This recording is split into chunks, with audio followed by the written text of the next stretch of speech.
y amén. Bueno, yo le he puesto por título a esta reflexión: Jesucristo vive. Y creo que eso debe ser algo que debe estar marcado en nuestro corazón y que debemos recordar todos los días. Jesucristo vive. Él no está en una cruz, como decía mi esposa hace un momento. Él no está en una cruz, Él vive, y por eso nosotros tenemos esperanza. Vamos a leer Primera de Corintios capítulo 15, verso 12 al 14. Primera de Corintios capítulo 15, verso 12 hasta el 14, y dice: ahora bien, si se predica que Cristo ha sido levantado de entre los muertos, ¿cómo dicen algunos de ustedes que no hay resurrección? Si no hay resurrección, entonces ni siquiera Cristo ha resucitado. Y si Cristo no ha resucitado, nuestra predicación no sirve para nada, como tampoco la fe de ustedes. Y este versículo me vino a la cabeza, o el Señor me lo trajo, después de que hace algunos días estuvimos en un lugar y tuvimos la oportunidad de hablar con una persona que tenía y que profesaba la fe islámica, ¿cierto?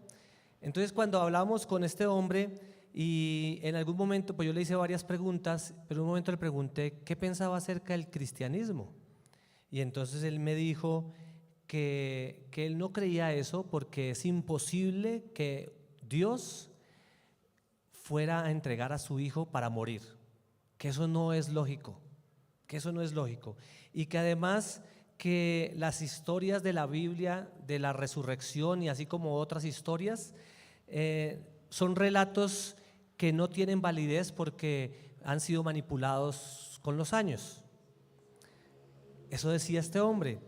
Y cuando él decía esto, yo miraba y pensaba en estos versículos que decía Pablo, y es que dice: si no hay resurrección, entonces ni siquiera Cristo ha resucitado.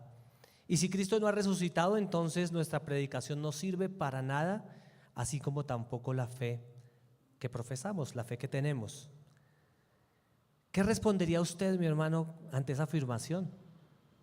Y quiero que por unos segundos piense: si alguien viene así y le dice algo así, ¿usted qué respondería? Y creo que la respuesta que tenemos nosotros está en la misma palabra de Dios, ¿cierto? Tenemos la palabra de Dios, que es firme, que es toda la revelación, que es todo lo que Dios nos entregó y que es suficiente para nosotros. Así que también pensé en aquel versículo en 1 de Pedro 3:15, que dice que debemos estar preparados para responder a todo el que pida razón de la esperanza que hay en ustedes. En el mundo hay muchas personas que piensan muchas cosas, y muchas de esas cosas son cosas muy locas, y ellos con ciertos argumentos y con cierta convicción las proclaman, pero nuestra fe no puede tambalear por esos argumentos, porque nuestra fe está en la palabra, nuestra fe está en Cristo, y nuestra fe está en lo que el Señor nos ha enseñado. Y la resurrección de Jesús es el punto central de la fe cristiana. La resurrección es el punto central, y por eso muchos atacan la resurrección, porque sin resurrección, como decía aquí Pablo, pues no hay fe, no hay, todo realmente no tiene sentido.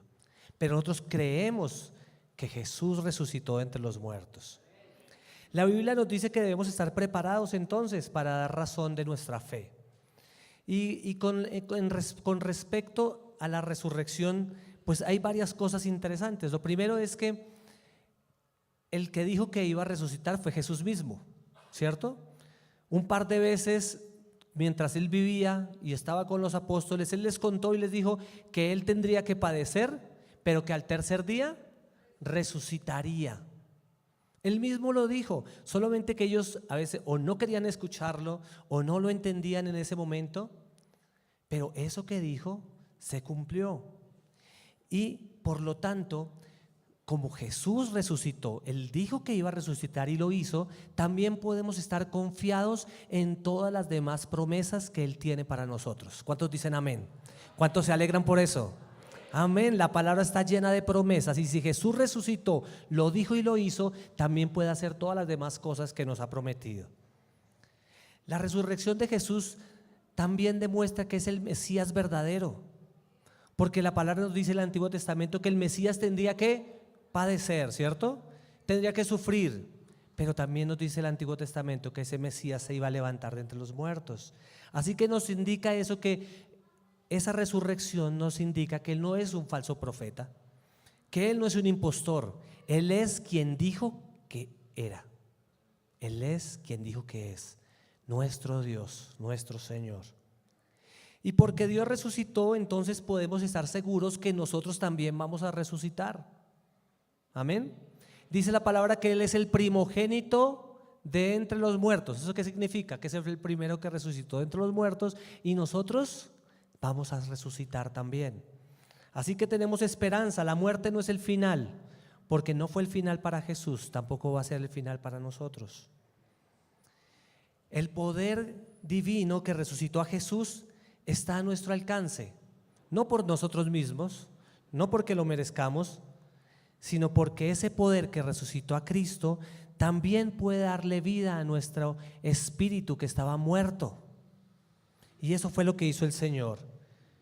Y por último, la resurrección es la base de nuestro testimonio al mundo. La resurrección es la base de nuestro testimonio al mundo. Vamos a leer el texto allí en Lucas capítulo 24 que nos habla acerca de este episodio maravilloso de la resurrección. Lucas 24 versículo 1 al 12, vamos a leer inicialmente. Dice, ¿lo tienen? Bueno, los que lo tienen allá, los que lo tienen por ahí. Dice, el primer día de la semana, muy de mañana, las mujeres fueron al sepulcro, llevando las especies aromáticas que habían preparado. Encontraron que había sido removida la piedra que cubría el sepulcro y al entrar no hallaron el cuerpo del Señor Jesús. Mientras se preguntaban qué habría pasado, se les presentaron dos hombres con ropas resplandecientes. Asustadas, se postraron hasta tocar el suelo con su rostro, pero ellos dijeron, ¿por qué buscan ustedes entre los muertos al que vive? No está aquí, no está aquí, ha resucitado. Recuerden lo que dijo cuando todavía estaba con ustedes en Galilea. El Hijo del Hombre tiene que ser entregado en manos de hombres pecadores y crucificado, pero al tercer día resucitará. Entonces ellas se acordaron de las palabras de Jesús. Al regresar del sepulcro, les contaron todas estas cosas a los 11 y a todos los demás. Las mujeres eran María Magdalena, Juana, María la madre de Santiago y las demás que las acompañaban. Pero a los discípulos el relato les pareció una tontería. Así que no les creyeron. Pedro, sin embargo, salió corriendo al sepulcro. Se asomó y vio las vendas de tela de lino. Luego volvió a su casa extrañado de lo que había sucedido. Un relato tremendo, ¿cierto? De la resurrección de nuestro Señor. El Señor tuvo varias apariciones después de su resurrección y entre su resurrección y su ascensión. Y ahí el texto bíblico las narra con tres propósitos. El primero es presentar los hechos históricos. Entonces, vamos a leer Lucas capítulo 1 del 1 al 4. Entonces dice allí, muchos han intentado hacer un relato de las cosas que se han cumplido entre nosotros, tal y como nos las transmitieron los que desde el principio fueron testigos presenciales y servidores de la palabra. Por lo tanto, yo también, excelentísimo Teófilo, habiendo investigado todo esto con esmero desde su origen, he decidido escribírtelo ordenadamente para que llegues a tener plena seguridad de lo que te enseñaron.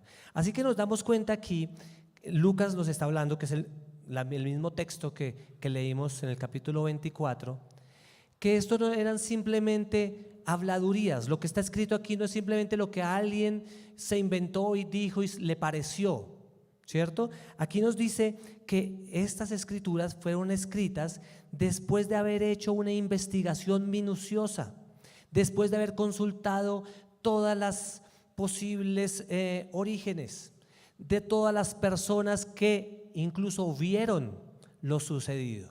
Así que esto no es simplemente algo que, como en otras, de pronto en otras religiones, simplemente algo que se le vino a la cabeza a alguien.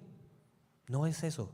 Es algo que fue producto de lo que muchos vieron, de lo que muchos pueden testificar, de lo que después de una investigación rigurosa se pudo saber que era verdad. Y eso fue lo que hizo Lucas. Eso fue lo que dice aquí, que le escribió a esta persona que se llamaba Teófilo, y el propósito de esto era para que él tuviera plena seguridad, y es lo que la palabra nos trae a nosotros, plena seguridad. Esto que está aquí escrito nos habla acerca de lo que ocurrió, acerca de lo que a través de diferentes testigos, a través de sus investigaciones pudo encontrar. Luego también nos habla allí de cómo las mujeres fueron y le hablaron a los discípulos, ¿cierto? Y vemos que los discípulos inicialmente no creían en lo que las mujeres les estaban hablando. Miremos más adelante allí en Lucas 24, versículo 30. Dice: luego, estando ellos a la mesa, tomó pan, lo bendijo y lo partió y se lo dio. Aterrorizados creyeron que veían un espíritu. ¿Por qué se asustan tanto?, preguntó. ¿Por qué les vienen dudas? Miren mis manos y mis pies, soy yo mismo. Tóquenme y vean. Un espíritu no tiene carne ni huesos, como ven que los tengo yo. Dicho esto, les mostró las manos y los pies. Como ellos no acababan de creerlo, a causa de la alegría y del asombro, preguntó: ¿tienen aquí algo de comer? Le dieron un pedazo de pescado asado, así que lo tomó y se lo comió delante de ellos. Nos vemos aquí algo interesante. Primero, las mujeres hablan a los discípulos y ellos dicen que les pareció como que ellas estaban hablando bobadas, ¿cierto? Esto es una tontería lo que están diciendo. Después se les aparece Jesús mismo, ¿cierto? Les está hablando y ellos dicen: debe ser un fantasma, o sea, no puede ser. Luego dice que él dijo: miren mis manos y mis pies. Y a pesar de eso, ellos decían que todavía no lo creían. Hasta que él les dijo: denme algo de comer. Dijo: pues un fantasma no puede comer, ¿cierto? Pero pasaron todas esas cosas y vemos acá lo que ocurrió y lo que nos narra Lucas, ¿cierto? Nos narra cómo los discípulos que no creían en la resurrección inicialmente terminaron creyendo después de que Dios les da, o Jesús les da, una evidencia física en su propio cuerpo. No era un fantasma. Él estaba resucitado y tenía un cuerpo. Un segundo propósito de este relato bíblico es mostrar que la muerte y la resurrección de Jesús cumplen la profecía del Antiguo Testamento. Y vamos a mirar allí el versículo 46, Lucas 24, 46. Perdón, 25, Lucas 24, 25. Dice allí: qué torpes son ustedes. Y aquí sigue el relato, ya pasó los discípulos. Dice el Señor que luego se le apareció a un par de personas que iban camino de Emaús y ellos iban hablando acerca, pues seguramente de los hechos que habían ocurrido en Jerusalén, ¿cierto? Y Jesús, sin que ellos sepan que es Él, se acerca y los escucha y les dice lo que está aquí escrito. Qué torpes son ustedes, les dijo, y qué tardos de corazón para creer todo lo que han dicho los profetas. ¿Acaso no tenía que sufrir el Cristo estas cosas antes de entrar en su gloria? Entonces, comenzando por Moisés y por todos los profetas, les explicó lo que se refería a él en todas las escrituras. Se decían uno al otro: ¿No ardía nuestro corazón mientras conversaba con nosotros en el camino y nos explicaba las Escrituras? Así que fíjense que todas estas cosas que ocurrieron y que están aquí escritas no son otra cosa que la evidencia de lo que ya estaba escrito en el Antiguo Testamento. La muerte y la resurrección de Jesús ya estaba escrita en el Antiguo Testamento, y Cristo lo único que hizo fue cumplir fielmente con todas estas profecías. Así que los tres propósitos que tiene esta escritura era: primero, presentar hechos históricos; segundo, mostrar que la muerte y la resurrección ya estaban predichos o cumplen la profecía del Antiguo Testamento; y tercero, mostrar que los discípulos van a predicar el evangelio en el poder del Espíritu Santo a todas las naciones. Y vamos a ver allí el versículo 46 al 49 de Lucas 24. Esto es lo que está escrito, les explicó, que el Cristo padecerá y resucitará al tercer día.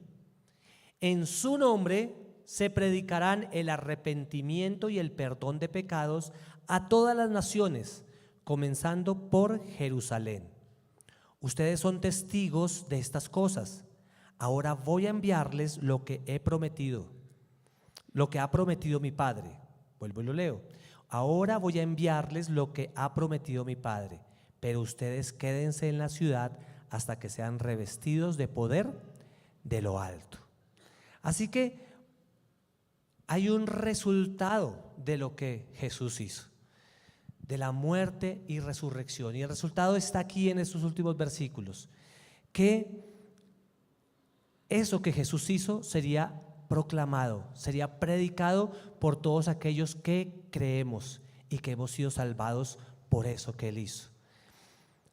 Proclamaremos el perdón de los pecados, proclamaremos el arrepentimiento a todas las naciones. Ahí, volviendo al comienzo, así como este hombre que nos hablaba y con el cual estuvimos compartiendo un poco, hay muchos cuestionamientos acerca del cristianismo y acerca de la resurrección. Como les digo, si alguien pone en tela de juicio y hace a alguien dudar de la resurrección, pues está poniendo toda su fe resquebrajada. Pero algunos de esos cuestionamientos tienen respuesta en la palabra.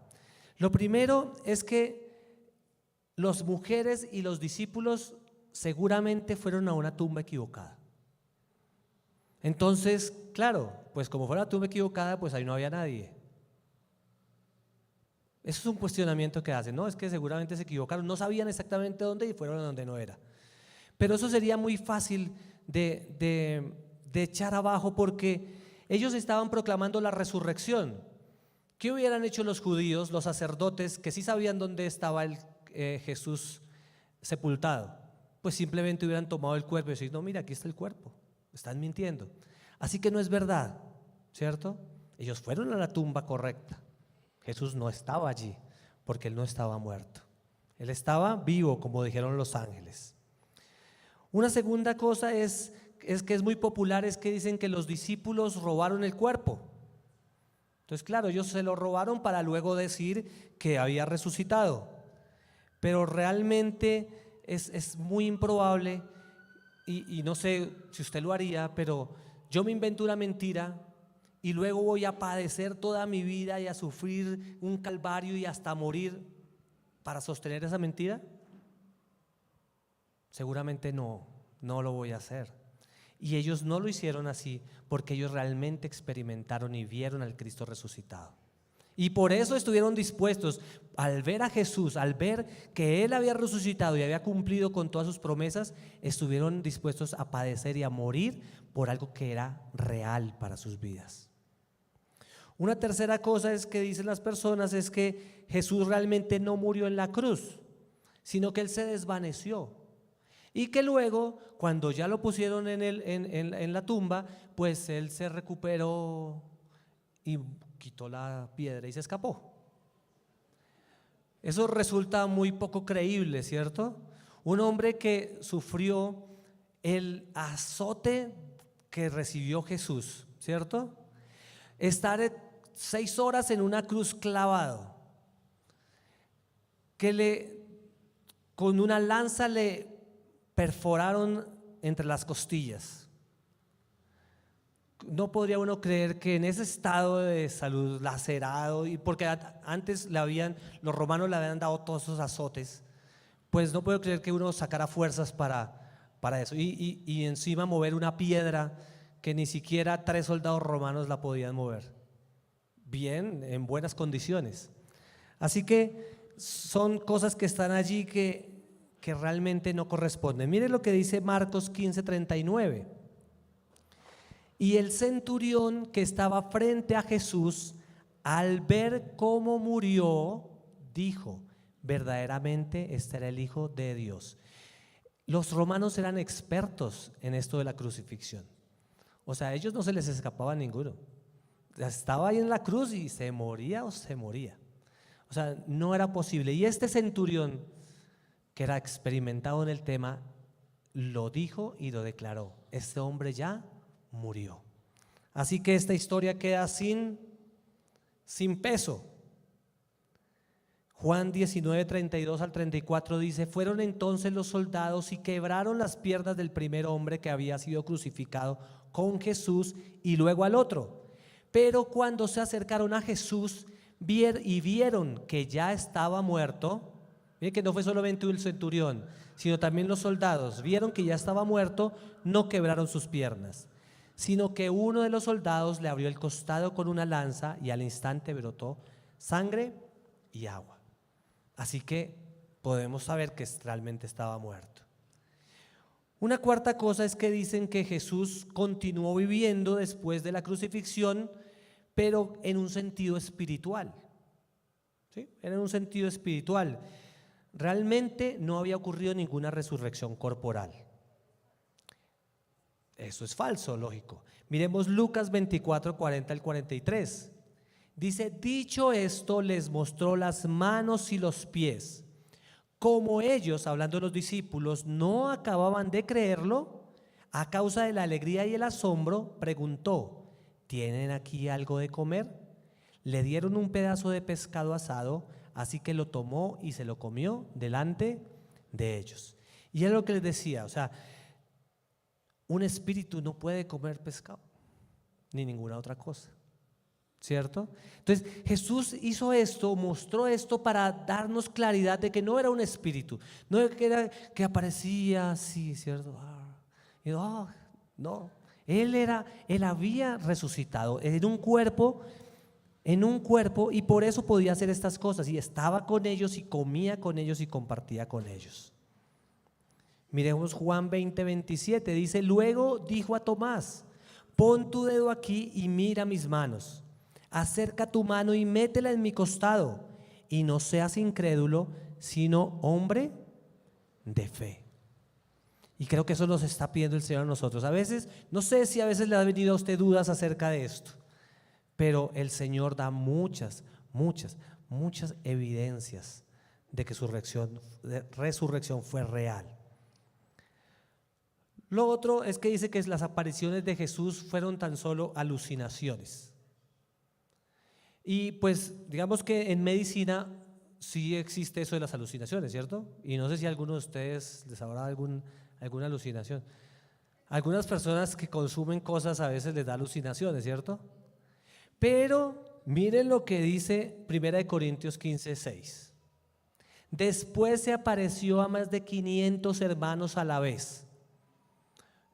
500 personas teniendo la misma alucinación al mismo momento. Entonces, ese cuento no se lo cree nadie, ¿cierto? 500 personas a la vez.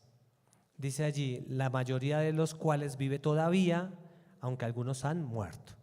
Así que fíjense todas estas cosas con las cuales las personas han intentado desacreditar la resurrección de Jesús, que realmente son argumentos o cuestionamientos que no tienen peso. Nosotros tenemos un argumento tremendo con todo el peso, y es la palabra de Dios. Desde el Antiguo Testamento y todo el Nuevo Testamento nos habla acerca de Jesús, del plan redentor, y de cómo en la resurrección de Jesús tenemos la piedra angular para nuestra salvación. La tumba estaba vacía. La tumba estaba vacía. Y esta historia aparece en los 4 evangelios, en Mateo, en Marcos, en Lucas y en Juan. Y además fue la base de la predicación de los apóstoles en Jerusalén. ¿Cómo podrían ellos tener como base de su predicación algo que no era realmente evidente y que las personas sabían que había ocurrido? En Jerusalén sabían que Jesucristo había resucitado, y por eso ellos con tremenda fe y certeza predicaban la resurrección de Jesús. Realmente es difícil creer que la iglesia primitiva hubiera tramado una historia acerca de la resurrección y de una tumba vacía. Fíjense que en la Biblia es interesante que ¿quiénes fueron los testigos de la resurrección? Los primeros testigos, las mujeres. Si ellos hubieran querido haber hecho una historia lo más creíble posible, hubieran dicho que habían sido los hombres, porque a los hombres en la cultura hebrea, a los hombres sí se les creía, pero a las mujeres no se les creía tanto. El hecho de que hayan sido mujeres las que fueron las primeras testigos es una evidencia aún más grande de que no fue ninguna invención, porque no lo hubieran hecho así, lo hubieran hecho más bien con hombres. Otra evidencia tremenda de la resurrección es la transformación de los discípulos. Fíjense cómo cambió los discípulos, desde el punto de decir que era una tontería, ¿cierto? Desde el punto de hace unos días cuando a Jesucristo lo llevaron preso, ¿cierto? Dice que a él lo abandonaron. En Marcos 14:50, ¿qué pasó cuando vinieron al Getsemaní todos los guardias del templo y tomaron preso a Jesús? ¿Qué pasó con los discípulos? Salieron huyendo atemorizados, entonces todos lo abandonaron y huyeron. La resurrección es real y se evidencia por la transformación en ellos. Salieron huyendo, despavoridos, atemorizados. Luego las mujeres les hablaron y decían: eso es una tontería lo que usted está diciendo. Jesús se les aparece y dicen: usted es un fantasma. Pero más adelante, ¿qué pasa? Se levantan con poder y proclaman al Cristo resucitado. Así que esa transformación de esos hombres en tan solo unos días implica que algo ocurrió, y lo que ocurrió fue que Jesús salió de la tumba. Lucas 24:47 dice: en su nombre se predicarán el arrepentimiento y el perdón de pecados todas las naciones, a todas las naciones, comenzando por Jerusalén. Esto que está en Lucas 24:47 es el resultado de lo que Jesús hizo. Cuando el diablo quiere desacreditar lo que Jesús hizo, quiere evitar que esto ocurra, que el evangelio sea predicado, que las personas se arrepientan, que haya perdón de pecados para aquellos que lo necesitamos, y que haya salvación y haya comunión de nosotros con el Señor. Así que nosotros, al leer la palabra, debemos creerla no simplemente a ciegas, porque nos hemos dado cuenta en evidencias que la resurrección es real, y que son más tonterías aquellos que dicen que no es real. Realmente son tonterías, porque las evidencias son claras acerca de lo que Jesús hizo. ¿Y qué quiere el Señor? Y es lo que nos dice el final aquí del libro de Lucas, y también nos lo refiere el final del libro de Mateo. Por tanto, id y haced discípulos a todas las naciones, bautizándolos en el nombre del Padre y del Hijo y del Espíritu Santo, enseñándote todas estas cosas que yo os he enseñado. Esto que ocurre estos días no debe ser otra cosa que un sello y como ese pasaporte para salir a tu Judea, a tu Jerusalén, a tu Samaria, donde quiera que tú estés, para que más personas puedan conocer al Dios verdadero. Porque hay muchas personas afuera proclamando falsas doctrinas. Hay muchas personas afuera engañando a las personas y hay muchas personas ingenuas que están cayendo en esas mentiras. Pero nosotros que tenemos la verdad del Señor, que durante años, quizá algunos, otros menos tiempo, hemos escuchado estas palabras y tenemos la certeza de lo que la palabra nos dice, a nosotros nos corresponde ir y hablar a las personas. Y así parezca que no nos ponen atención, y así parezca que nos digan locos, no importa, porque el Señor es quien trae realmente a las personas la convicción de pecado, de justicia y juicio. Así que le pido que se ponga de pie por un momento y piense un momento en esto que hoy hemos hablado. Pero más que eso, recapacite sobre lo que Jesús hizo. Póngase de pie y cierre allí sus ojos y recapacite en todo lo que estos días hemos estado hablando, en lo que se nos ha predicado. Jesús, siendo igual a Dios, Él no se conformó con eso, sino que descendió hasta lo más bajo. Y tomando forma de hombre, se hizo como uno de nosotros y nos sirvió. Y eso debe traer a nuestra vida agradecimiento, porque estábamos muertos en nuestros delitos y pecados, pero Jesús vino, tomó el lugar tuyo y tomó el lugar mío. Murió en una cruz, una muerte que nos correspondía a nosotros, porque la paga del pecado es la muerte. Tú y yo merecemos la muerte por nuestros pecados, pero Jesús pagó el precio por nuestra vida. Él pagó el precio para que nosotros no tuviéramos que morir.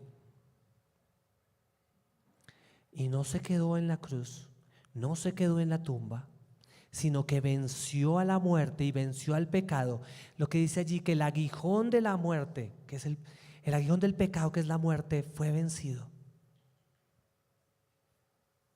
Dios te ha dado vida, mi hermano. Dios me ha dado vida. Dios nos ha dado una nueva oportunidad. Y tú y yo tenemos la esperanza firme en la palabra de que un día veremos a nuestro Padre cara a cara. Un día veremos al Señor cara a cara y podremos hablarle directamente. Y podremos estar allí en sus brazos por lo que Jesús hizo, por lo que Él padeció. Amado Jesús, muchísimas gracias por lo que tú has hecho. Te pido, Señor, que como iglesia seamos agradecidos y que nunca nos cansemos de dar gracias por lo que tú has hecho, por salvarnos, por redimirnos del pecado. Pero te pido, Señor Jesús, que ese agradecimiento por lo que hiciste por nosotros también se convierta en el motor, Señor, para ir y hablar a otros que también a causa del pecado se dirigen al abismo.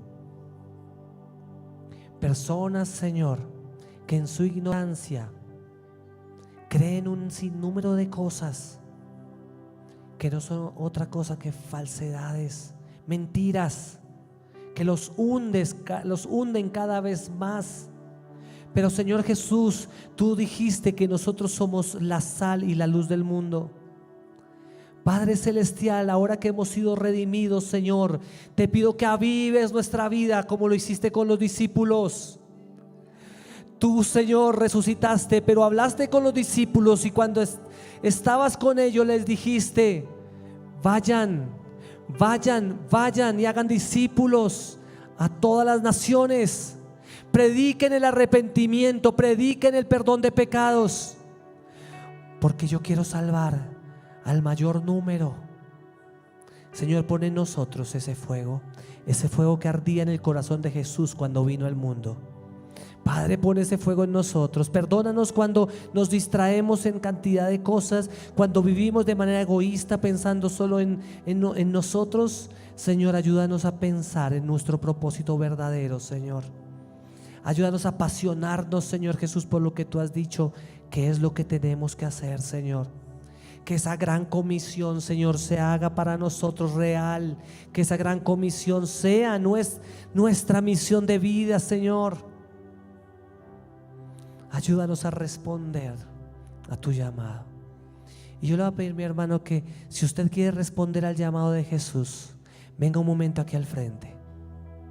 Si usted ha entendido que usted fue redimido para salir y hablar a otros, no necesariamente tiene que ir a otro país, a otro lugar muy lejano, pero tiene que salir de usted mismo y tiene que hablar a las personas que están a su lado. Si usted cree eso, le pido que venga aquí adelante muy rápido y diga: Señor, yo quiero responder. Y con su mano en alto, con su mano derecha en alto, dile: Señor, yo quiero responder ese llamado. Yo quiero responder a ese llamado. Así como los discípulos respondieron y aún entregaron sus vidas por ti, porque experimentaron, Señor, lo que tú hiciste, porque te vieron resucitado. Nosotros, aunque no te vimos, lo creemos. Tú se lo dijiste a Tomás: bienaventurados aquellos que sin ver pueden creer. Y hoy aquí hay una iglesia que es bienaventurada, porque aunque no vio a Jesús directamente, puede creerlo. Levante su mano y hágase un poquito más adelante, mis hermanos que han pasado aquí, y den espacio para las personas que vienen atrás. Y si ustedes quieren responder a ese llamado, díganle: Señor, aquí estoy. Yo quiero, Señor, poner mi vida para ti. Mi vida no me pertenece a mí. Mi vida no me pertenece, mi vida te pertenece a ti. Mis propósitos son los tuyos, Señor. Mi misión es la tuya, Señor. Muchas gracias, Señor, por lo que estás haciendo. Yo bendigo a mis hermanos que están aquí adelante, Señor, que dan un paso de fe, Señor, y que también se comprometen contigo, Señor Jesús, que dejan atrás todo temor, que dicen: ya no voy a tener temor de hablarle a otro. No voy a sentir temor, porque más poderoso es el que está en el cielo, más el poderoso es el que está en nosotros que el que está en el mundo. Así que yo me levanto y voy a hablar a otros y voy a decirles que Jesús es el Señor, que Jesús murió por nuestros pecados, que Jesús resucitó para vencer el pecado y la muerte, y por tanto nosotros podemos también tener esa esperanza de vida. Gracias, Señor. Gracias, Señor, por mis hermanos. Yo los bendigo, Señor. Bendigo la iglesia, Señor Jesús. Y te pedimos que como iglesia podemos ser receptivos a tu palabra. Que nos agarremos, Señor, de tu palabra, de tu verdad. Que nos agarremos, Señor, de ti, del Espíritu Santo, para avanzar en un mundo en el cual las ideas del comunismo, las ideas del socialismo quieren venir a las personas, Señor. Yo, Señor, y mi casa, y usted puede decirlo también allí, mi hermano: yo y mi casa serviremos al Señor. Yo y mi casa serviremos al Señor, y proclamaremos al único y amado Dios, al único y santo Dios, al único Dios verdadero. Gracias, Señor. Gracias, Señor. Aleluya. Aleluya.